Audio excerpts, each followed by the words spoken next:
வணக்கம் மக்களே.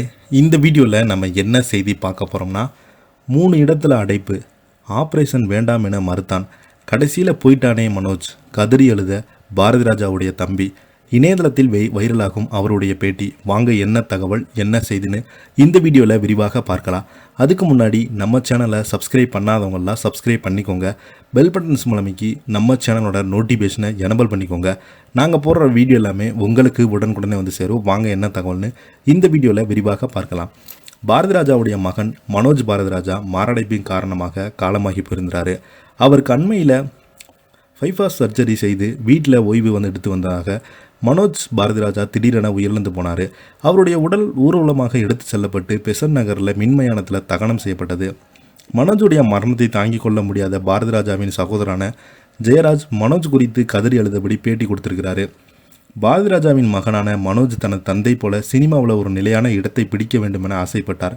இதற்காக படிப்பை பாதியிலே நிறுத்திவிட்டு மணிரத்னம் உதவி இயக்குநராக சேர்ந்து பாம்பே படத்தில் உதவி இயக்குநராக பணியாற்றினார். பாரதி ராஜா சினிமாவுக்கு வந்த நடிகராக வேண்டும் என்பதால் தனது மகனை தாஜ்மஹால் படத்தில் ஹீரோவாக்கினார். இந்த படத்தை தொடர்ந்து சமுத்திரம், அல்லி அர்ஜுனா, வருஷமெல்லாம் வசந்தம், பல்லவன், ஈரநிலம் ஆகிய படங்களில் ஹீரோவாக நடித்திருந்தார்.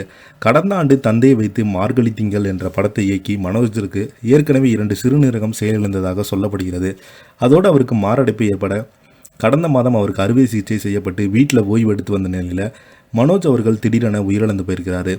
அவருடைய உடல் நீலாங்கரையில் உள்ள பாரதி ராஜாவின் வீட்டில் அஞ்சலிக்காக வைக்கப்பட்டு பெசன்ட் நகர் மின்மயானத்தில் தகனம் செய்யப்பட்டு அவரது உடல் மனோஜின் மகள் இறுதிச் சடங்குகள் செய்தாங்க.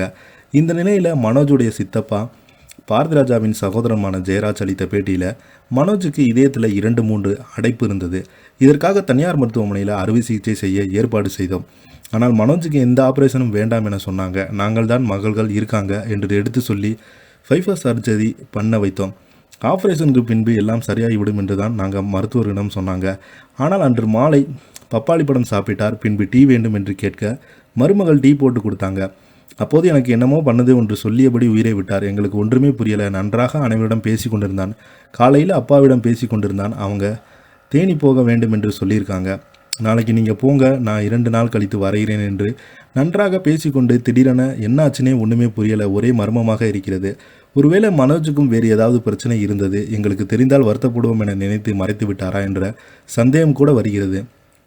48 வயசு சாகிற வயசா, அனைவரிடத்திலும் எப்போதும் சந்தோஷமாக பேசிக்கொண்டே இருப்பான். யாராவது கஷ்டப்படுத்தினா கூட அதை பற்றி மறந்துவிட பேசிவிடுவான்.